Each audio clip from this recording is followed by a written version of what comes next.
Bienvenidos a un nuevo capítulo de Zoom Electoral de esta primera quincena de julio. Nos acompañan, como siempre, Eduardo Galás y Eduardo Zafirio. Estas fueron 2 semanas muy concurridas antes de pasar al análisis de las frases más desafortunadas de las últimas 2 semanas. Vamos a hacer un pequeño resumen de lo que pasó estas 2 semanas, que fueron bastantes cosas. En primer lugar, se estrecharon en algunas encuestas el rechazo con el apruebo, siendo el rechazo todavía en el fondo arriba en la mayoría de los estudios. Mario Weisblut, vocero de Amarillos, dijo que se definirán activamente por el rechazo, y él ya está activamente por el rechazo también. Nuestro presidente estuvo de gira, se sacó fotos con Justin Trudeau tomando cerveza, su mundo está bastante contento con eso, tuvo un chascarro con John Kerry, que también fue bastante analizado. En el ámbito local, Jimena Rincón y Matías Walker presentaron un proyecto que busca rebajar a 4/7 el quórum de reforma constitucional, con el fin de dar una posibilidad de reforma en caso de que gane el rechazo, en el fondo de desdramatizar la potencial victoria del rechazo. La izquierda hizo todo tipo de declaraciones al respecto. Bachelet dijo que volvía, y también generó harta controversia ahí. La izquierda, tanto la izquierda como la derecha se volvieron un poco locos con la noticia. Se rechazó en la Cámara de Diputados un respaldo explícito a la Convención Constitucional. Aquí es interesante porque no lo aprobaron desde la Democracia Cristiana, desde el Partido de la Gente, 2 independientes PPD, un independiente radical y Pamela Giles.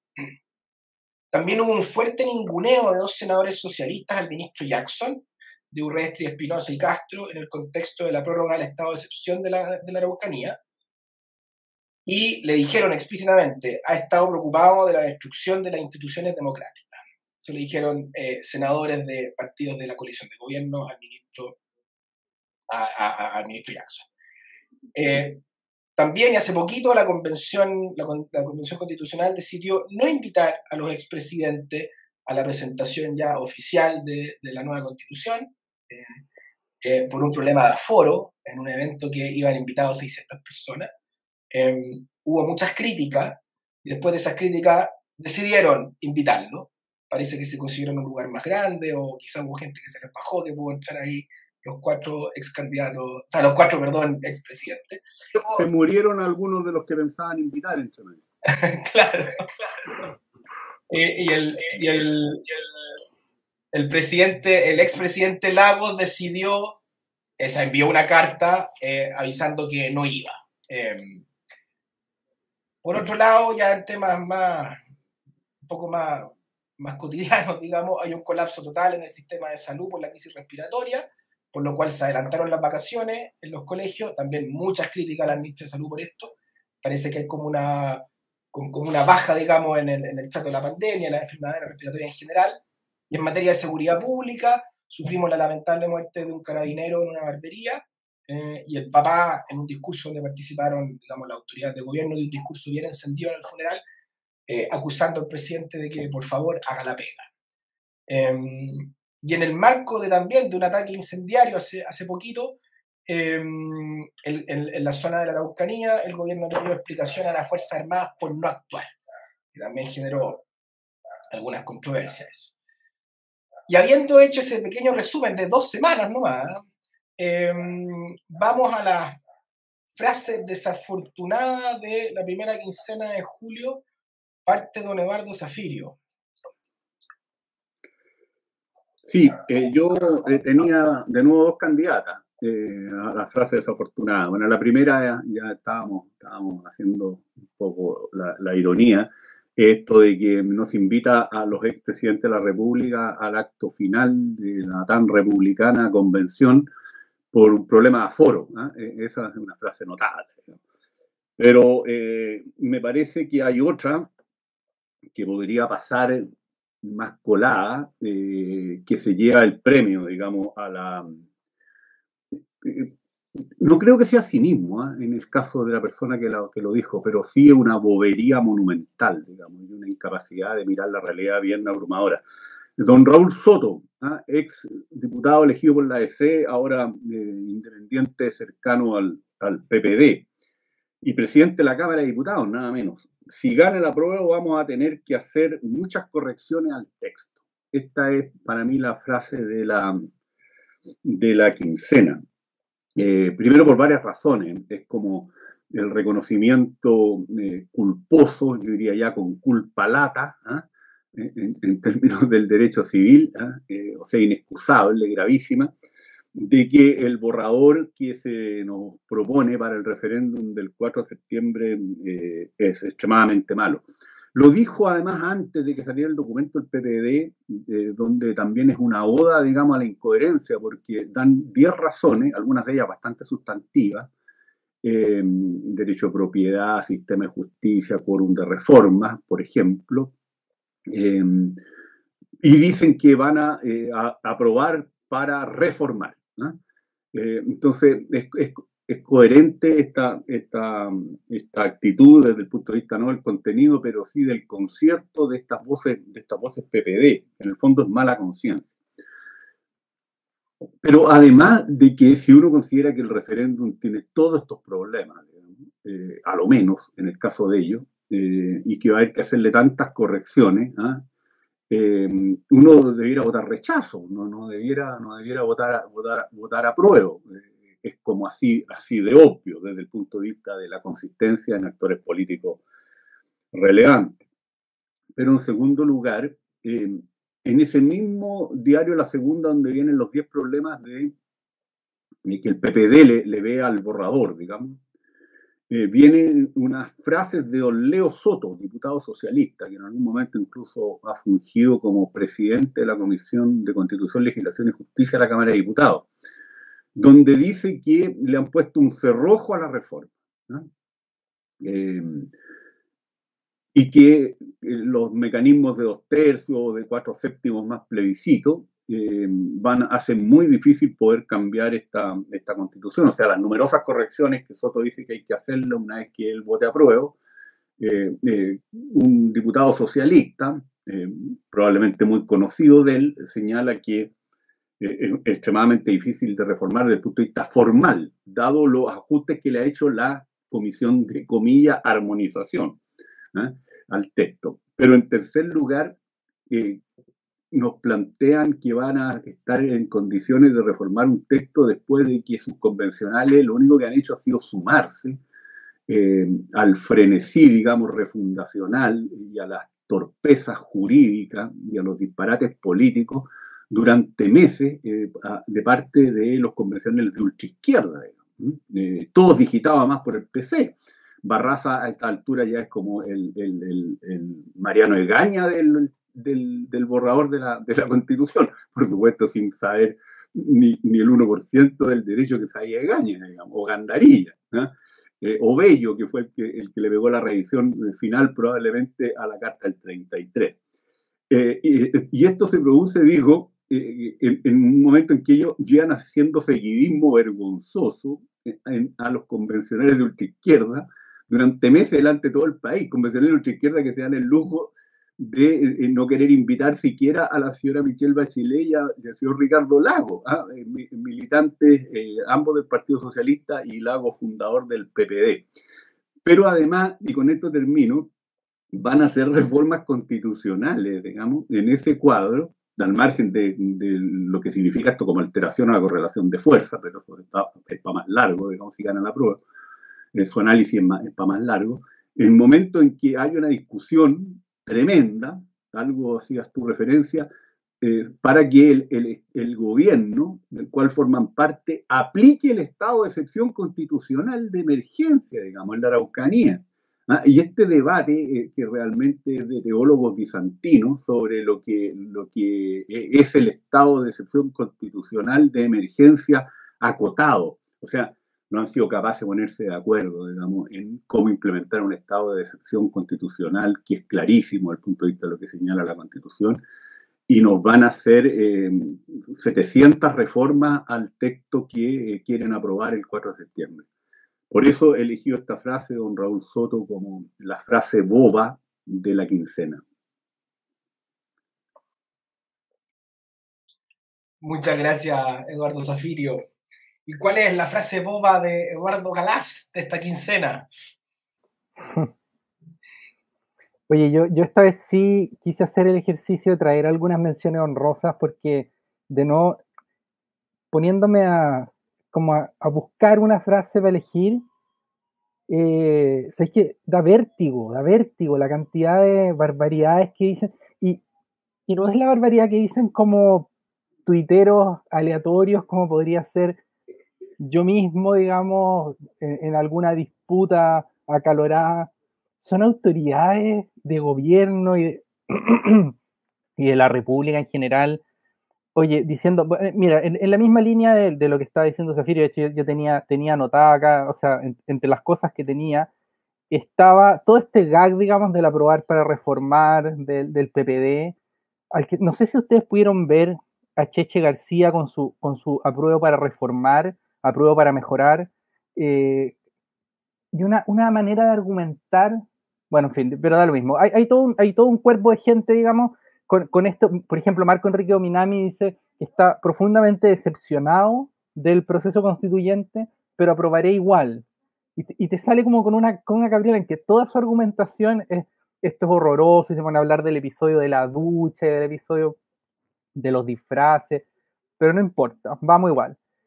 Tenéis, por ejemplo, a Stingo, que me parece un personaje cada vez más siniestro de esta política, así como semiprofesional, como gente que entra a la política un poco por la ventana, despotricando contra los políticos, y terminan siendo las versiones más lamentables de la politiquería que en principio ellos venían a modificar. En un foro, no sé si lo vieron, preguntándole a un tipo por qué está defendiendo tanto la propiedad privada. Amigo, incluso le dice. Pero ¿por qué tanta defensa de la propiedad privada? Amigo, un señor que está a cargo de redactar nuestra constitución. Pero bueno, en fin, hay muchas de esas, o sea, baste ver que la señora Loncón le hace, termina en el fondo una presentación refiriéndose a San Negro Matapaco, el mismo día en que ha sido asesinado un cabo segundo carabinero, y ella refiriéndose a San Negro Matapaco. O sea, una sensibilidad ante las preocupaciones reales de nuestro pueblo, como que a mí realmente me parece escalofriante. Bueno, y así como tantas otras, yo al final creo que por el rango de la persona que comete el blooper, yo quise quedarme con la omisión de Boric a la presencia y de Kerry. Eh, Uno, porque es una declaración hecha en una cumbre de las Américas, digamos, en su rol de presidente de la República. Así como, ups, no vi que estaba Estados Unidos, un país menor, digamos, en el concierto internacional, que se le pasó que estaba presente. Además, un ex candidato presidencial, o sea, me parece insólito que una persona que está metida en la política, como está Gabriel Boric, no identifique a Kerry.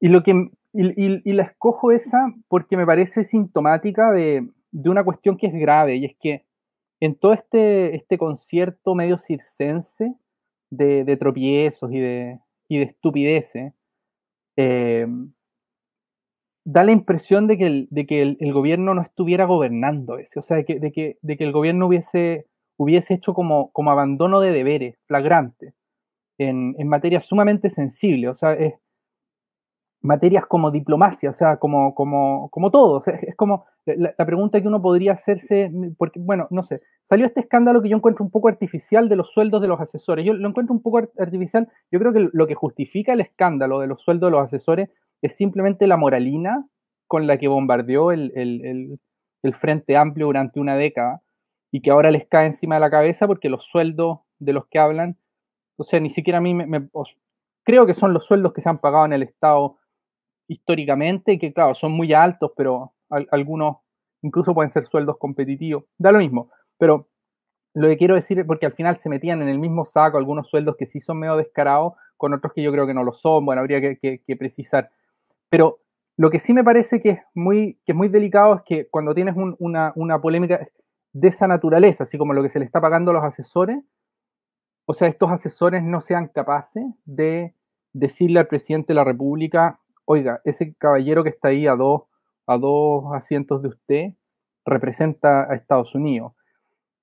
Todo el problema, digamos, de la macrozona sur, no sé, hay unos episodios, por ejemplo, con la ministra Interior, en el responso del carabinero y que está como riéndose, como en el micrófono, así con todas las cámaras encendidas, la prensa en silencio, en vivo, esperando que ella hable, y una risita así como absolutamente fuera de lugar, y en el fondo, sin hablar del tema ahora de la educación, el tema de la salud, el tema de la seguridad, un montón de tópicos, en los que a fin de cuentas uno espera que el gobierno esté con todas las pilas, y da la impresión de que las pilas que tiene no son muchas y que las que tiene están destinadas a hacerle campaña a la Constitución, ¿no? Digámoslo así, al apruebo, a una de las alternativas que nos presenta la Convención Constituyente. Entonces, me parece que el bochorno, el chascarrillo, por llamarlo de algún modo, porque uno podría decir, si es que quiere hilar más fino, que no es un simple chascarrillo y que su posición frente a Estados Unidos no es un mero accidente, ¿no? Sino que ahí está en juego efectivamente el posicionamiento de Chile en el panorama internacional, y si es que quiere realmente ser un gobierno socialdemócrata, como decía la Camila Vallejo, o quiere ser otra cosa, ¿no? En términos de las alianzas internacionales, digamos, ¿no? Bueno, pero asumiendo que fuera un chascarrillo y que efectivamente este gobierno se plantea ser demócrata y se plantea al gobierno de los Estados Unidos como una especie de aliado, digamos, en la medida en que, al menos en que gobierne el Partido Demócrata, me parece que es un síntoma del abandono del deber fundamental de gobernar en el que ha incurrido nuestro gobierno, y eso me parece una cosa de la mayor preocupación. Gracias, Eduardo Galá. Eduardo Zafiro, lo vi como con cara de querer comentar algo al respecto, ¿no? Es que el punto central es lo que acaba de decir Galá. Un gobierno que no está dedicado a gobernar, que no tiene programa, que no tiene agenda, probablemente que no tiene cuadro, y que están dedicados a la prueba. Si tengo tiempo después, voy a dar ejemplos de ministros y ministerios importantes con problemas severos, donde pareciera ser que lo único que importa cuando los sorprenden, digamos, o los graban, es el apruebo. Pero me parece un punto central para entender lo que está pasando y las consecuencias que esto está teniendo y que va a seguir teniendo.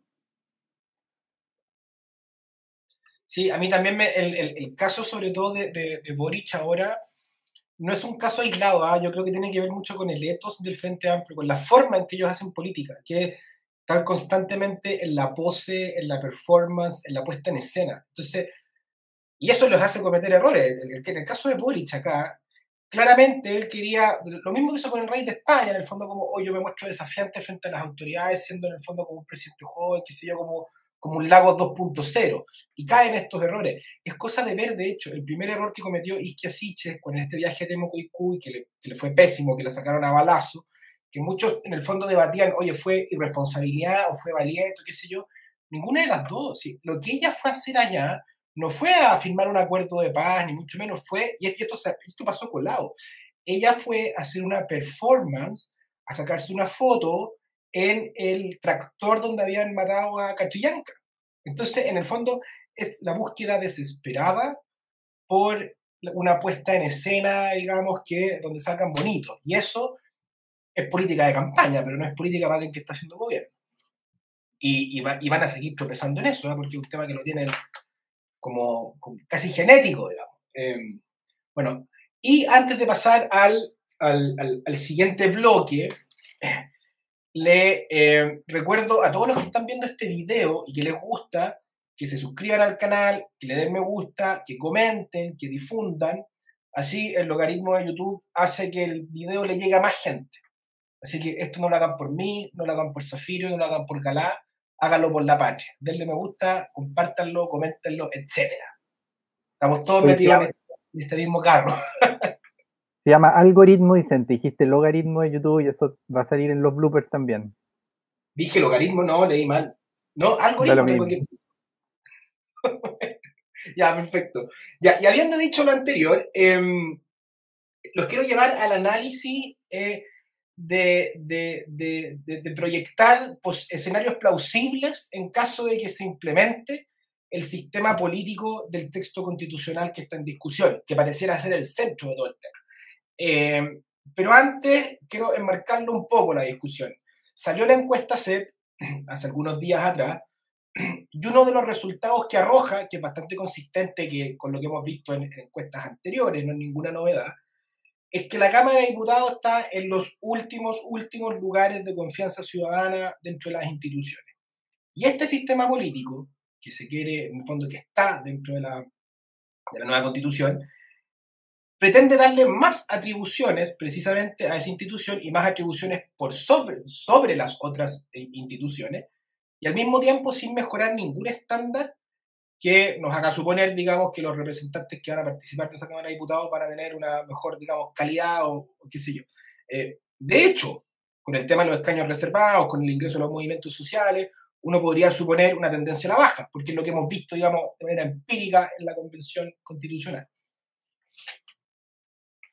Y en este escenario, uno podría, obviamente, imaginarse un como kirchnerismo peruanizado, made in Chile, digamos, con Pamela Giles y otros a la batuta, haciendo acusaciones constitucionales, etcétera, lo que por supuesto espanta a toda la gente de derecha, centro y centro-izquierda. Pero también parecieran existir otros escenarios posibles que no se están conversando mucho. Y volviendo de nuevo a la SEP, hay una pregunta en la SEP en donde el entrevistado tiene que responder del 1 al 10 qué prefiere, siendo 1 autonomía individual absoluta, digamos, libertades totales, y 10 control absoluto, digamos, del Estado del orden público. Entonces, en el fondo es, o prefieres mucho orden o prefieres mucha libertad. Los que prefieren mucho orden, en diciembre del 2019 era el 41%. Hoy día es el 66%. O sea, hubo un alza muy importante de gente que está hoy día diciendo explícitamente que quiere sacrificar sus libertades individuales por mayor orden público. O sea, por poner un ejemplo concreto, gente que podría decir, ¿sabéis que me da lo mismo que haya toque de queda si es que me garantizan que en mi barrio no va a haber balacera o no va a haber unos cabros fumando pasta base en la esquina? Ese es el escenario. Entonces, en ese escenario también uno podría suponer la captura, digamos, del Estado por parte de una figura completamente autoritaria, por ejemplo, un Duterte de derecha, por así decirlo. Y ese escenario ya no escandalizaría solamente a la derecha, bueno, quizás la derecha, algunos podrían estar un poco felices con ese escenario, pero en el fondo ese escenario podría escandalizar a los que hoy día están apoyando la prueba. Y por lo que se ve, hay terreno fértil para que eso pase. Así que, habiendo dicho lo anterior, les pregunto, ¿qué escenarios posibles ven ustedes que pueden suceder en Chile si se implementa el sistema político de la propuesta constitucional? Eduardo Zafiro. Sí, yo voy a dar una opinión como muy sintética, como idea fuerza. Desde el punto de vista político, porque desde el punto de vista jurídico-político, el 4 de septiembre lo que se vota es un referéndum sobre el texto para personas como yo. Desde el punto de vista político, a mí me parece que el sentido de corto plazo de esa votación y de esos resultados tiene que ver con lo siguiente. Si gana el rechazo, se va a fortalecer en los dos polos, gobierno-oposición, a los ultras. Si gana el apruebo, se va a fortalecer en los dos polos, gobierno-oposición, a los ultras de cada lado. En el caso del bloque de gobierno, a los convencionales más extremos de la actual Convención Constitucional, que son los que han elaborado este borrador de la Constitución, con el voto de gente de centroizquierda que uno nunca pensó que iban a terminar sumados a eso. Pero eso va a generar también un endurecimiento en el otro mundo. Y yo creo que eso va a llevar al fortalecimiento de los sectores ultra de la oposición de derecha. Sobre todo porque lo que podríamos llamar los partidos históricos de la derecha se abrieron ya al mecanismo de los 4 séptimos para reformar o cambiar o realizar una nueva constitución. Y además lo vocean, diciendo que hay que ir a un nuevo texto constitucional, pero adecuado. Lo dice de manera brutal incluso Macaya, presidente de la UDI. Y eso no cae bien en los sectores ultras de derecha. Y si llega a ganar el apruebo, pese a estas concesiones estratégicas relevantes, digamos, que la derecha está haciendo discursivamente hoy día, pero que al parecer lo va a concretar en actos, digamos, durante estos meses, obviamente la situación de ese mundo queda extremadamente comprometida frente a la postura más dura.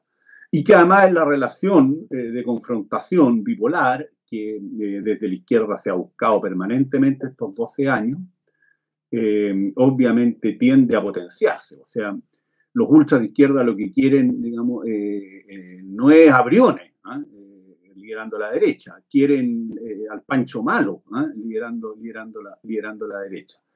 Y los otros, obviamente, los ultras de derecha, se desagradan con Ricardo Lagos, por así decirlo, y lo que quisieran es que estuviera Stingo de líder. Y en esa dialéctica nos han metido los últimos 12 años, con el seguidismo hasta aquí del centro-izquierda masivamente, digamos, lamentablemente, a estos ultras de izquierda. Entonces, si gana el apruebo, ese polo se robustece. O sea, no va a ser la Carolina Toá la ministra del Interior, como piensan algunos ilusos del PPD. Va a ser algún ex convencional. Digamos. Van a sacar a la Siche y terminaremos, no sé si con Atria, con Baza, pero con alguien de ese estilo. O sea, mucha gente de esta convención está haciendo carrera política. Y si gana el apruebo, van a terminar muchos de ellos en el gobierno. No tengo duda alguna de eso. Y además, eso tendería a profundizarse por el cuadro de lo que está ocurriendo. El gobierno no tiene agenda, no tiene preocupación hasta aquí, y creo que no tiene demasiada capacidad tampoco para enfrentar temas de una agenda que es la agenda que se les vino encima y que no tiene nada que ver con la agenda que le resulta cómoda a la retórica de izquierda. Violencia delictual y política, inflación y unas caídas brutales, ojo, en las cifras de inversión para el próximo año y medio. O sea, ya está jugado el crecimiento de este año y del otro. Por lo menos en términos positivos. Algo eventualmente podría mejorar el próximo año si es que el clima de negocio cambia. Entonces lo que viene es mucha conflictividad política por el robustecimiento de los polos, si es que gana el apruebo. Y es la derrota de los moderados definitiva en la centroizquierda, en mi opinión, y probablemente también de los sectores más razonables de la derecha ahora. O sea, va a tender a reproducirse el cuadro que se empezó a producir en el 2010 con la derrota de Frey, en el bloque de izquierda, centro-izquierda, donde los ultras pasaron a tomar progresivamente el comando y en vez de confrontarlos terminaron sumados. En la derecha va a pasar lo mismo. Y ojo, hay una señal ya de que esto está presente. Fíjense ustedes cómo están cambiando las posiciones de varios diputados de la derecha frente a la acusación constitucional contra Isquia Siche. Mientras los partidos de derecha, UDI, RD, RN y Evópolis dice que esto es un error político, voces individuales empiezan a sumarse. Pero además, esto va a estar alimentado por la conflictividad social, debido a que esta constitución, este proyecto, abre las puertas a políticas de la identidad, a políticas de reivindicación de tierra, a derechos sociales que en este cuadro económico que puede llevar incluso lamentablemente a que tengamos de nuevo 4 años en que el producto per cápita no crezca, y le ha echado leña a la hoguera de las expectativas vía estos listados interminables de derechos sociales. Voy a poner un ejemplo para que se entienda lo que estoy hablando. Gente seria de Temuco me dijo a mí después del discurso de Boric, de la cuenta, que yo no la vi, digamos, que mucho pensionado entendió que ahora en el cheque de este mes, de junio, le van a llegar 250.000 pesos más. Eso entendió mucho viejo, mucho pensionado. Lo voceaban en una fila en Temuco hace 2 semanas. Imagínense la decepción de esos pobres pensionados cuando el día 20, 21 reciban su cheque y vean que no están los 250.000 pesos que ellos entendieron. ¿Y por qué? Porque Boris dijo que al final de su gobierno, o sea, en casi 4 años más, ese 250.000 pesos va a ser el piso mínimo de pensión. Entonces, esto es lo que están alimentando.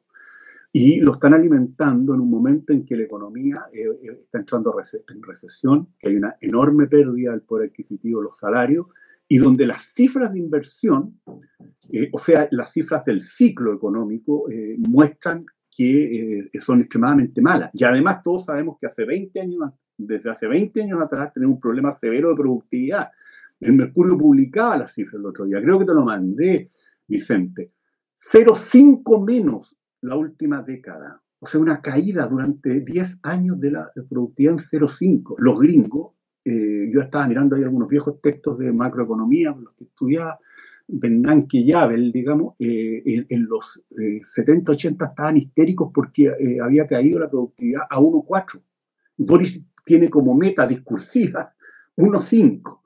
Los gringos con 1,4 positivo estaban histéricos, y con razón, porque venían de crecimientos muy superiores. Nosotros llevamos 10 años con menos 0,5. Entonces, ¿qué quiero decir con esto? ¿Qué derechos sociales vas a poder cumplir después de las enormes expectativas que has generado y después que van a hacer una campaña demagógica con esto para tratar de que gane el apruebo en este cuadro económico? Llevamos 8 años en que el PIB prácticamente no crece y vienen 4 más, lo más probable. 2 de todas maneras, este y el próximo, pero yo pienso que también a esta altura los 2 siguientes, desde el punto de vista del per cápita. Y esto es no solo demagogia, es una incultura brutal, porque cuando uno habla de expansión de derechos, y sobre todo derechos económicos sociales, tiene que mirar la historia. ¿Dónde se expandió de manera más profunda y más rápido todo lo que es el catálogo de derechos económicos y sociales, sin consagrarlo expresamente siquiera en las constituciones? En la Europa democrática de la posguerra. ¿Pero por qué fue eso posible? No solo porque había solidaridad después de la destrucción de 2 guerras mundiales prácticamente, no solo porque se veía lo que era el totalitarismo como amenaza pasada y presente, dada la situación de la cortina de hierro, digamos, con Stalin a la cabeza, sino que es también porque hubo un enorme crecimiento material. Pues eso es lo que viabilizó y permitió hacer efectivos los derechos económicos y sociales. Sin las cifras de avance en productividad y en crecimiento económico, los 30 gloriosos, dicen los franceses, digamos, la edad de oro del capitalismo, dice Osbaum en la historia del siglo XX, digamos, no habría sido posible esos 30, 35 años de avance tan fuerte, tan profundo y tan sostenido de los derechos económicos y sociales. Tampoco las políticas de pleno empleo, que eran las que ordenaban la gestión de la demanda, prácticamente hasta la crisis petrolera que cuadruplicó los precios del petróleo entre el 73 y el 74. Entonces, yo creo que aquí, irresponsablemente, estos expertos en performance, como dices tú, están alimentando una hoguera. Les voy a decir algo. Lo mejor que puede pasar para el gobierno de Boris, y no solo para los socialistas, para los PPD y para los radicales, es que gane el rechazo. Primero porque esos centroizquierdistas ganan mucho más poder si gana el rechazo que si gana la prueba. Ojo, algunos chiquillos socialistas lo tienen claro esto, me lo han dicho, porque conocen, digamos, a los ultras por razones generacionales. Ustedes conocen mucho mejor a estos ultras que hoy día gobiernan que lo que los conozco yo, porque fueron sus compañeros en la universidad. Entonces estos chiquillos dicen, yo voy a votar rechazo por razones de fondo, pero también por razones tácticas, porque vamos a tener mucho más posibilidad de influir y mucho más poder en el gobierno si gana el rechazo que si gana el apruebo. Y además para el gobierno de Boris, porque eso puede ser un frenazo a este clima de demagogia que ha alimentado expectativas imposibles a satisfacer en el escenario que se está dando. Jackson no tiene razón cuando dice que el programa de gobierno no se puede llevar a cabo si no gana la Constitución. El programa de gobierno de ellos es inviable. Con esta Constitución, o con la del borrador, o con cualquiera. Eso no se puede llevar a cabo. Es inviable. O sea, el tipo que aparece o se vende como más serio, Mario Marcel, dice que van a recaudar 4 puntos de PIB, del PIB en la reforma tributaria. Eso no es serio, no lo van a conseguir. La Michelle Bachelet, con una reforma mucho más moderada y en otro cuadro económico más benigno, a pesar de que ya no era tan muy bueno, no consiguió los 3 puntos del PIB. Y aquí algunos dicen que con suerte 1, los más optimistas 2, y otros dicen 0 por la ralentización del crecimiento económico. Entonces, el 4 de septiembre, en el corto plazo, para mí lo que se juega es el triunfo de los moderados, de los dos lados, o el triunfo de los ultras. Y si gana el apruebo, no solo se van a robustecer los ultras en el gobierno, el PC, el Frente Amplio, más todos estos grupos de la convención, digamos, que probablemente hasta van a querer ministros, digamos, estos grupos antisistema, ministros en el gobierno actual, sino que en la derecha va a haber un punto de inflexión que los va a llevar a terminar subordinados, a muchos de ellos, al ultrismo derecha, tal como pasó lamentablemente con la derrota de Frey frente a Piñera con la centroizquierda en relación al populismo de izquierda en Chile. Esa es mi opinión. Muchas gracias, Eduardo Zafirio. Eduardo Galás. Oye, mira, sabes que a mí me viene muy bien la manera en que enfocó la respuesta Eduardo Zafirio, porque en el fondo lo que hizo de manera, a mi juicio, o sea, muy acertada, es un análisis del inmediato plazo, digamos, ¿no? De lo que está en juego inmediatamente después de la elección, incluso a efectos, uno podría decir, de las correlaciones de fuerza al interior del gobierno, de los distintos bloques, en fin, de la arena política. Y yo más bien quisiera enfocarlo en lo que me parece que está en juego en el mediano plazo, o incluso uno podría decir en el largo plazo, quiero decir, próximas décadas, ¿no? Y mira, me acuerdo, hay una manera en que enfrenta una cuestión la Hannah Arendt en los orígenes del totalitarismo, cuando ella dice que el triunfo del totalitarismo fue el derrumbe de 2 espejismos, dice ella. Bueno, y hace todo un análisis sobre la presunta irrelevancia de las personas que no se sentían identificadas con las fuerzas políticas, pero más allá del análisis sustantivo que hace ella, lo que yo encuentro muy interesante es como es el análisis, digámoslo así, meta teórico, en que ella muestra cómo el quehacer político funciona sobre la base de espejismo. Y yo creo que en nosotros también tenemos 2 espejismos que yo creo que se pueden desmoronar si es que esta constitución entra en vigencia, digamos, o este bosquejo que tenemos entra en vigencia y tenemos que organizar nuestra vida pública en función de ese documento. El primero de ellos es la idea, espejismo, según la cual el progreso es automático. Y acá podría recoger lo que estaba diciendo precisamente Zafirio con respecto a este crecimiento de 0,5, el escándalo que les producía a los economistas, digamos, norteamericanos, el 1,4, en fin, lo que sea.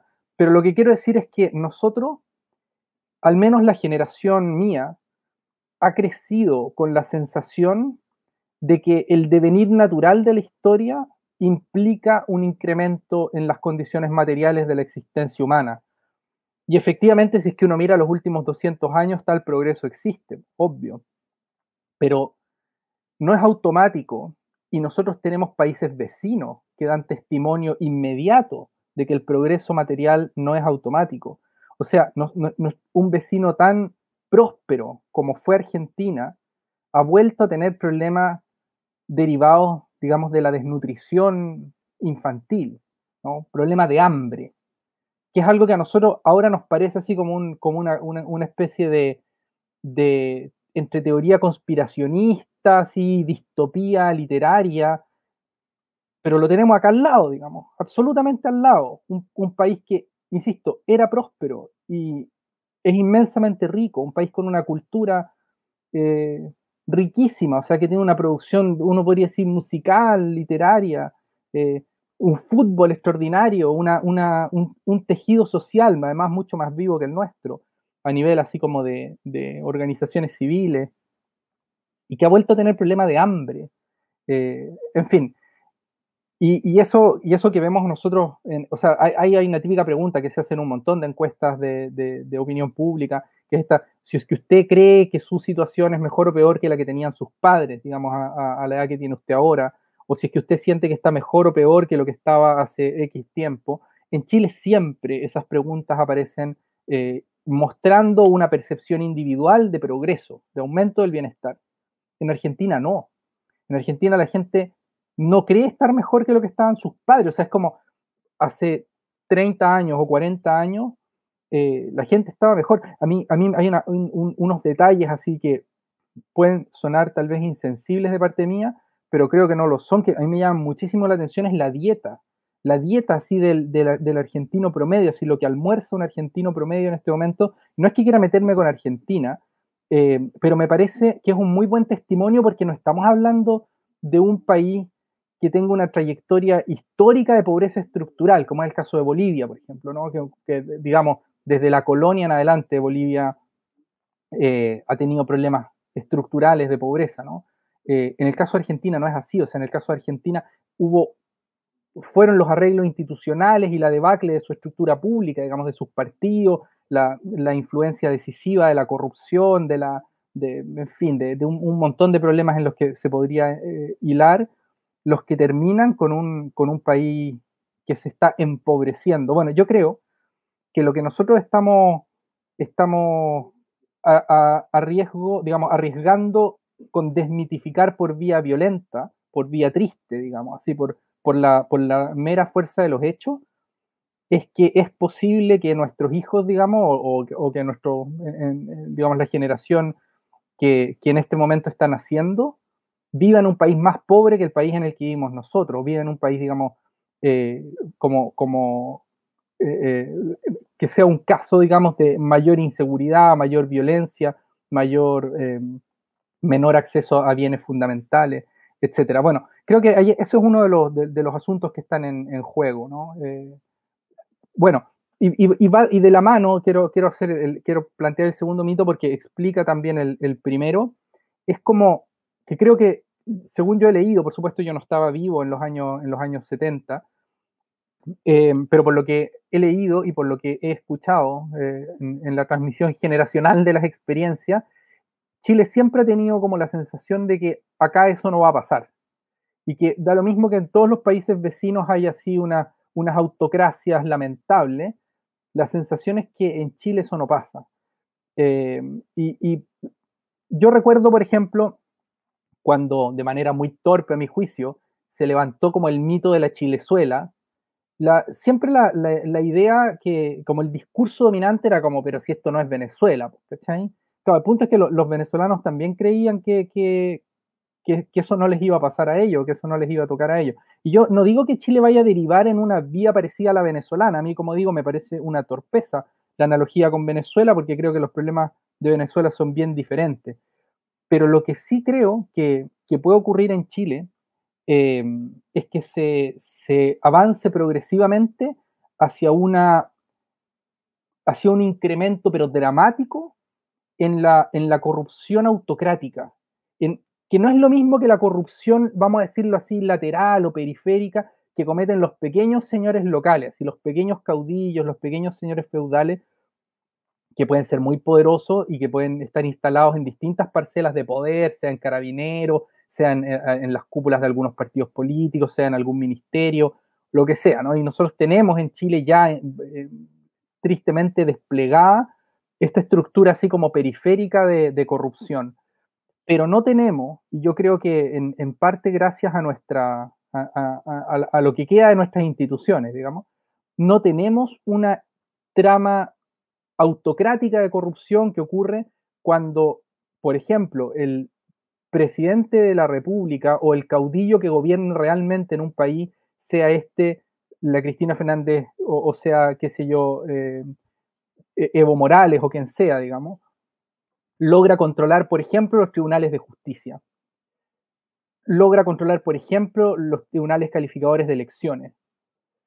Y nosotros estamos en este momento frente a un texto que amenaza con consagrar de manera sonriente y con bombos y platillos una especie como de sobrepolitización de estos cuerpos que le permite a algunos órganos especialmente preparados para ello dominar centralmente estructuras fundamentales de poder que deberían ser autónomas. Fíjate que yo recuerdo cuando durante el gobierno de Bachelet se hizo este ejercicio como de los cabildos, en el grupo en el que yo estaba, tenían bastante como tiraje las ideas de darle autonomía a algunos órganos. Me acuerdo que incluso se hablaba de tener, por ejemplo, que el INE fuera autónomo, que las estadísticas que produjera nuestro país, digamos, las tuviera que presentar un órgano autónomo. Así como es autónomo el Banco Central, y la autonomía del Banco Central sonaba súper bien, y que sea autónomo, por ejemplo, el TRICEL, y que sea autónomo, etcétera. Podríamos tener más cosas autónomas porque efectivamente lo que hay en Chile ha sido un descrédito de los partidos políticos. Entonces, parecería que, como los partidos políticos están en descrédito, sería ideal que más organismos tuvieran una cierta autonomía porque parece que eso funciona bien. Nosotros estamos en el documento constitucional que está en juego, estamos avanzando hacia una aniquilación de todas estas autonomías parciales en favor de un poder centralizado de un modo en que nosotros no tenemos experiencia en Chile, creo que no tenemos experiencia, digamos, Pinochet, la única experiencia así de dramática, digamos, de concentración de poder y de un órgano, digamos, con la facultad de, si quiere, controlarte las elecciones con el resultado final incluido, digamos.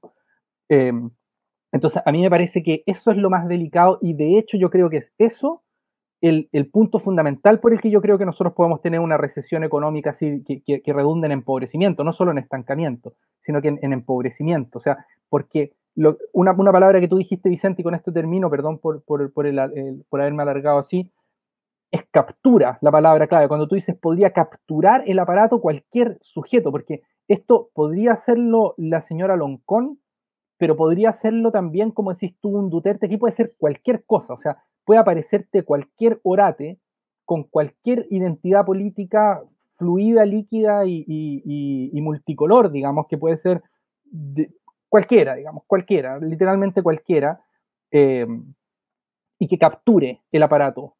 Y si tú, capturando el aparato, puedes capturar todo el sistema de justicia, puedes capturar todos los servicios electorales, puedes capturar, en fin, la emisión de dinero, por ejemplo, la emisión de billetes, entonces toda la estructura, digamos, todos los pilares fundamentales en los que descansan la organización democrática y la institucionalidad chilena, yo creo que puede verse perjudicada de manera irreversible, o al menos irreversible en un par de décadas, y me parece que es eso lo que está en juego. Perdón por el dramatismo, digamos. No, está perfecto. Oigan, gracias a ambos por el análisis que hicieron de estos escenarios plausibles, digamos, del sistema político del borrador o de la nueva constitución que está en juego. Y ya para terminar, de manera cortita, porque nos pasamos del tiempo, ¿qué le recomendarían a las fuerzas del rechazo, a la derecha en especial, que estaba un poquito errática las últimas 2 semanas, se puso muy saltona con el tema de la llegada de la Bachelet, habían estado tranquilitos, pero se pusieron un poquito histéricos, digamos? ¿Qué le recomendarían para las próximas 2 semanas? Y sobre todo, ¿en qué deberían estar atentos? ¿Y qué errores, en lo posible, evitar? Eduardo Zafirio. Bueno, 3, 4 ideas. Lo primero, a la oposición, al gobierno actual, recordarle lo obvio. En una democracia, una oposición lo que hace es controlar y fiscalizar. y hay mucho que controlar y fiscalizar. Porque no hay gobierno, como ya se ha dicho, porque no hay agenda frente a los problemas de inflación, caída de la inversión, recesión económica que se nos viene, eso último, y lo otro ya está, frente a la violencia delictual y frente a la violencia política. Y aquí están dedicados al apruebo. Mario Marcel no se preocupa por las cifras de inversión, sino que se la ingenia para decir que va a votar apruebo. ¿Ah? Probablemente lo dijo antes que nadie para no tener que repetirlo mucho, ¿eh? Hace 2 semanas atrás.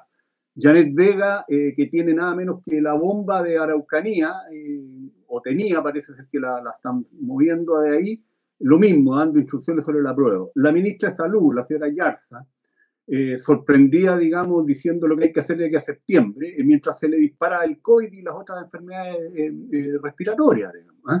En educación, el mismo cuento. De nuevo, los niños fuera ya no de las aulas, sino incluso de las clases, con todo lo que eso significa. Los problemas de seguridad y de violencia. Entonces, esos son los temas que tiene que mirar la oposición. En segundo lugar, no decir mentiras. La derecha y sobre todo la ultraderecha están acostumbrados a hacer campañas del terror mentirosas. Aquí lo que hay que hacer es explicar de manera sólida y consistente los contenidos del borrador. Ahí las multigremiales y los grupos de interés están haciendo una tarea muy buena porque es pedagógica desde el punto de vista democrático, mostrando lo que el texto dice, sus riesgos, sus peligros, qué significa, por ejemplo, la indeterminación de tanto disposición cuando se politiza el Poder Judicial. Ese es el cierre, digamos, de la posibilidad de darle direcciones autoritarias y contrarias al derecho a las disposiciones constitucionales. Y aquí van a politizar el Poder Judicial, si es que ganan, vía el Consejo de la Justicia. No mentir, no enredarse en cosas bobas. Este video da lo mismo si era una actora o una actriz, un actor, un actros, digamos, una actriz en el lenguaje inclusivo, digamos, anti-RAE. Da lo mismo. Si en esos videos todos pagan actores, digamos. El bono que les dio Boris fue de 450.000 pesos, no de 450 millones. Los actores tienen que ganársela ahí, tienen que cobrar. La derecha se metió en una disputa estúpida por un video. No mentir, decir la verdad, que se juzgue en su mérito el referéndum. Y en tercer lugar, actores sociales, eso es decisivo. Mucha voz de los actores sociales. Este borrador toca cuestiones vitales para mucha gente, en materias claves, productivas y para gente humilde, modesta. Educación, salud, pensiones, seguridad, etcétera. El impacto que produjo un programa de Mónica Pérez, donde se mostró todas las debilidades en materia de seguridad que tiene este borrador constitucional, es enorme. Esa es la pedagogía democrática que las fuerzas del rechazo tienen que hacer. Y hay sacarse las fijaciones psiquiátricas de la cabeza. O sea, esto de salir a pegarle a Michelle Bachelet porque dice que está a favor del apruebo, pero bueno, ¿y qué esperaban? Que si eso era algo obvio.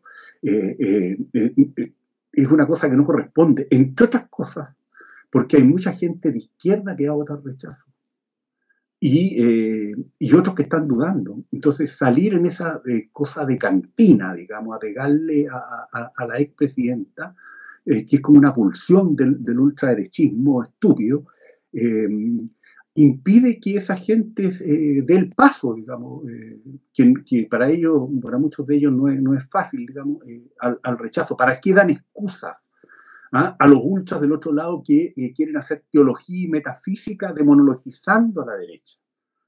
Llevan años en eso y nos tienen metidos en esta polarización. Pero por Dios que hay gente en la derecha que no entiende, digamos, y que ayuda tanto a esta polarización. Esas son las 4 cosas que se me ocurren. Muchas gracias, Eduardo Zafiro. Buenos consejos. Y vamos a hacer un video especial de eso. Lo vamos a mandar ahí a toda la gente que sabemos que ve este programa. Eduardo Galás. Quiero aclarar que ni Eduardo Galás ni yo, pese a no recibir bono, te cobramos por este programa. Porque quede claro. Yo tampoco gano ninguno, así que estamos aquí todos donando nuestro tiempo por la patria. Esto es así. Ad honorem. Oye, no, muy cortito. Yo estoy en la misma línea que lo que acaba de decir Eduardo. Los apuntes que yo tengo son, a ver, es otra manera tal vez de decir lo mismo que ya está dicho, pero para mí no inventarse enemigos cuando está la cancha tan sembrada para buscarse amigos, digamos, para buscarse aliados, en el sentido de que como pocas veces el terreno político está dispuesto para que una mujer como era mi abuela, por ejemplo, que en paz descanse, que es bacheletista furiosa, podría votar rechazo por un documento como este, simplemente explicándole lo que está en juego, digamos, simplemente mirando lo que está en juego. Y cuando se enredan en peleas tontas, digamos, como con esta herida psicoanalítica que decía Zafirio, en el fondo salir a pegarle a Bachelet en un contexto como este es una bobada, porque en el fondo el escenario es tal que tú puedes dejar que las distintas fuerzas del apruebo se despedacen solas, porque el documento se revela como indefendible cada vez que abre la boca uno de sus voceros. Es una cosa así, pero extraordinaria. O sea, yo creo que cada vez que alguien sale a defender el rechazo, aumenta, o sea, perdón, el apruebo aumenta el rechazo, si es una cosa insólita. Es ponerle un micrófono al señor Sting o a la señora Labraña o a quien sea, digamos, de estos personajes que pululan, y el texto se empieza a desmoronar por sí mismo. Entonces, para mí, enredarse en pegarle, digamos así, a la centro izquierda y a sus íconos, me parece una estupidez desde el punto de vista táctico, y en el fondo es como dejarse la cancha chica, así como del pequeño palito que yo le puedo pegar, porque a mí me parece que esto es como una broma que se hace en algunos círculos en los que yo me muevo, pero es como que a la derecha se demora muchos años en detectar quiénes eran sus enemigos y quiénes eran sus adversarios, o sea, quiénes eran sus aliados. Entonces, como que con 20 años de desfase se dan cuenta de que Ricardo Lago en el fondo siempre fue uno de los nuestros, ¿cachai? Y ahora es momento de ponerle un micrófono a Ricardo Lago, cuando en su momento se le consideraba poco mejor que un demonio, digamos, en materia política. Y así como pasa con él, en fin, se van como desplazando tejos. Yo creo que al final, si es que se va a las cosas sustantivas, como decía Zafirio, en el sentido de, o sea, miremos lo que tenemos, lo que el gobierno está haciendo en términos de gestión concreta de los problemas sociales, y veamos lo que el documento constitucional ofrece en los temas más críticos: propiedad privada, derechos de agua. O sea, es que hay tantas materias como concretas, singulares, en las que uno puede hilar un poquito fino y mostrar, por ejemplo, lo que hemos mencionado aquí mismo, de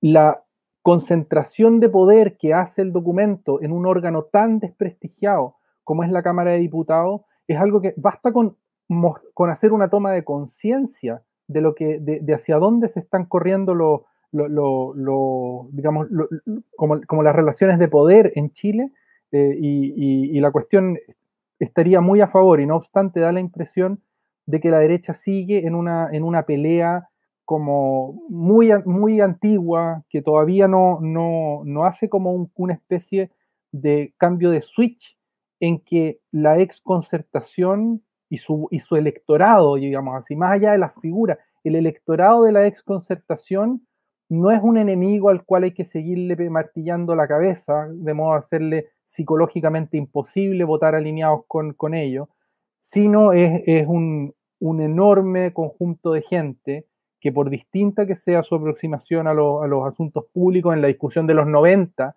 en la discusión de 2022, están en el mismo lado del charco. O sea, y lo digo en primera persona singular. O sea, yo vengo de una familia que votó concertación históricamente, y es una familia que en este momento no jamás votaría, con algunas excepciones, digamos, pero jamás votaría a favor del tipo de cosas que se están ofreciendo en el documento constitucional. Entonces, para mí por ahí va. O sea, por un lado, para retomar todo junto, es dejar de buscar enemigos, digamos, y buscar amigos, y por otro lado, es despolarizar el debate en la lógica de los 90 y de los 2000, y darse cuenta, digamos, de dónde están las masas electorales a las que hay que ir a convencer, ¿no? Yo creo que si se rompe el clivaje tradicional, gana el rechazo con amplio margen. Y la única forma de que no se rompa es que la derecha se disfrace de un mono absurdo, ¿no? Y a veces lo hacen. Columna de Banken está muy buena sobre esto. La última de Banken, en que se llama de hecho como aprobar, en que se refiere a la tribu, ¿no? Como razón o tribu. Muy interesante. Así es. Oigan, muchas gracias, Eduardo Calás, Eduardo Zafirio. Nos vemos en 2 semanas más. Quizás cuántas cosas pasen en 2 semanas. Yo cuando hice, ya voy a hacer un resumen de las 2 semanas, empecé a anotar. Se me fue una hoja y media, digamos, de computadora ahí anotando las pequeñas cosas, pequeñas y grandes cosas que pasaron en solo 2 semanas. Así que eso, que estén muy bien y tengan un súper buen fin de semana. Gracias, un gusto verlos a ambos.